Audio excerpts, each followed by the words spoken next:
Hi everyone, it's Veronica, and I am here with episode 10 of Case of the Forgotten Pens.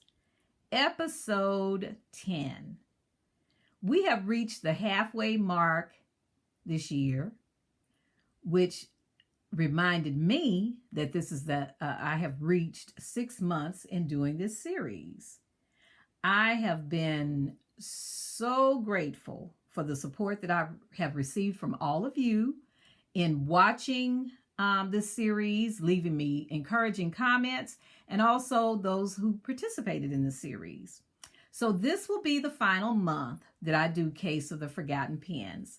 I have created so many projects from my pens, and I am just thrilled. I have done lots of cards and other projects. I have used several of those cards already and have more coming up that I need to use. So this has been great for me. It was great in that, again, I got a lot created. And secondly, I was using what I had in my stash. I was not going out purchasing anything for this series, and that was fabulous. Thank you all so much for all of your support. Thank you all so much for following me on this journey, those who joined the journey. Thank you, thank you, thank you. And I will give my final thank yous on the last episode, which will be episode 11, the third Saturday in this month. So please be sure to return. All right. Now, this episode today focuses on a specific set of dies, and I will go ahead and share with you the other products that I use before I let you know what dies they are. This is one of the Martha Stewart butterfly punches. This is a stamp that I got from Hobby Lobby. Friendship isn't a big thing, it's a million little things. Cheery Lynn die, Many Fanciful Flourish. Want to Scrap Bling. This was a stamp set that I got from Expo a couple of years ago. And I used, which one? Oh, this one down the corner. Friends Make Life Blossom.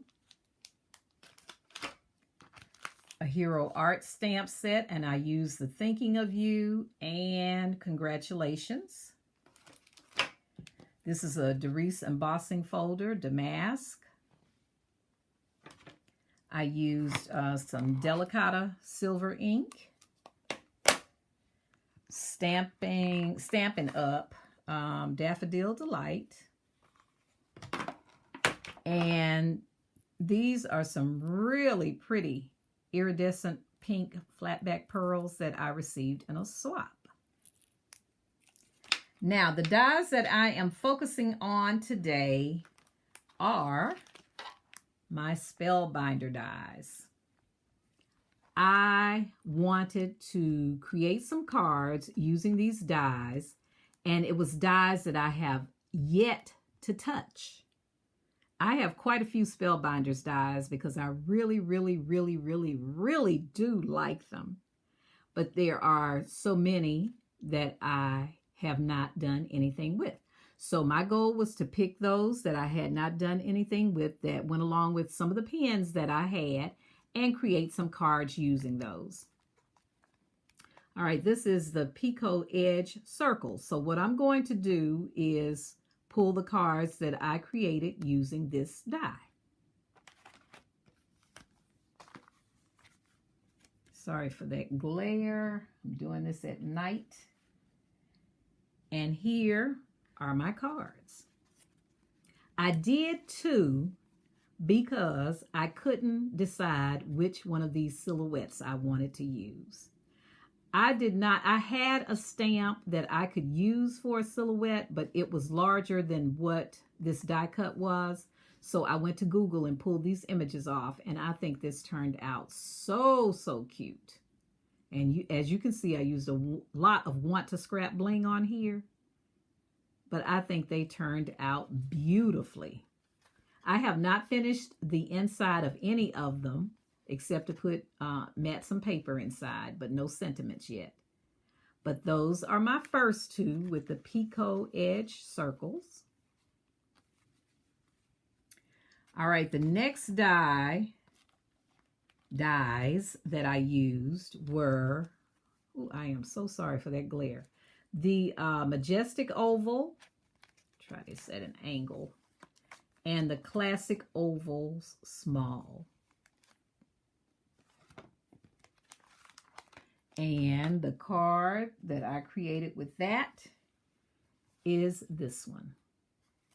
This is the Majestic Oval, and when you cut it, the center is filled in, so I had to use that small oval die to cut that center portion out.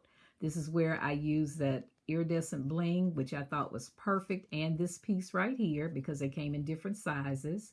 And all of the ribbon that you see was ribbon I already had in my stash, so it was usually from Hobby Lobby, more than likely, but there was one that I used that was from Michael's. And here is the damask embossing folder. And I also used, sorry about that, the Fleur d'Elegance, which is this piece here.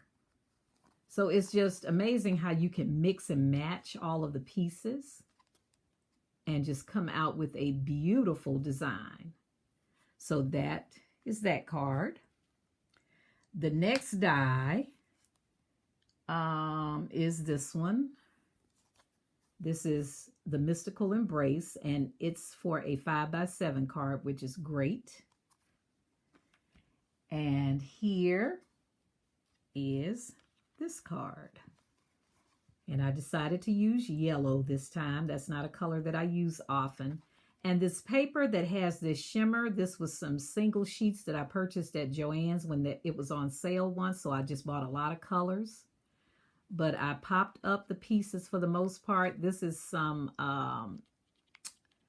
Echo Park dotted paper. Here is the yellow ink that I used to ink the pieces. But I think that turned out so cute. And then the flowers that I used are Wild Orchid Crafts. I like this one as well. And I always want to open it wrong, but this is the inside of it. So that's that card. And then the next one used this die, and I'm bringing it in sideways so it won't, that glare won't bother you. This is the A2 Divine Eloquence. And this, I use that one and this one, the Classic Scallop Circles Large. And this is the card that I created using that. And I just really wanted to use purple for some reason. This was a random sheet that I had in my stash from way back when, so I just pulled it. Here's that stamp from the stamp set, the butterfly punch, and here is that flourish. And again, Wild Orchid Crafts flowers. And the inside. I think these are just beautiful. I really do. And this is the last one, which is a really big card. When I first saw this, and this is a Becca Feekin die. Well, it's actually two dies that I use. Let me show you those. This is the Arched Elegance Pocket, and I used it in conjunction with the Swirl Bliss Pocket. When I first saw her create this, I thought this was so amazing. Now, it's a little big for a card for me, because I think it's 8.5 inches in length. But I think it turned out so, so cute. And it is actually a card. I know you couldn't see that well, but it's just matted inside. Gold ribbon from my stash. The stick pin, oh my goodness, I couldn't tell you how many years ago I got this in a swap. So I thought it went perfectly with it. This was the sentiment that she used. The best and most beautiful things in the world cannot be seen or even touched. They must be felt with the heart, and that was Helen Keller.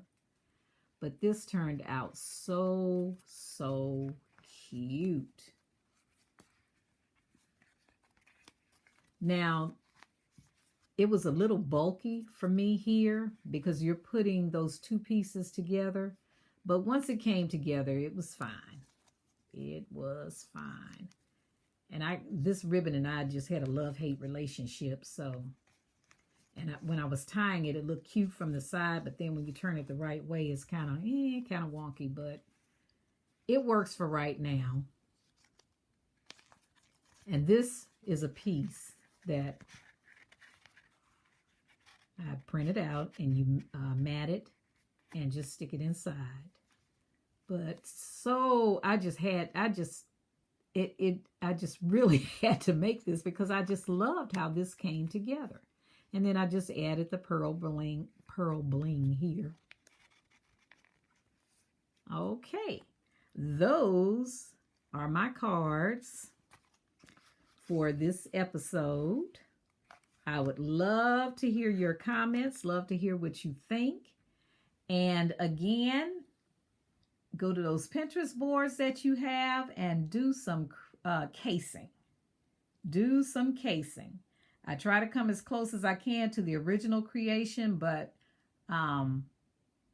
there are some differences in what I do, which is fine with me because it does work.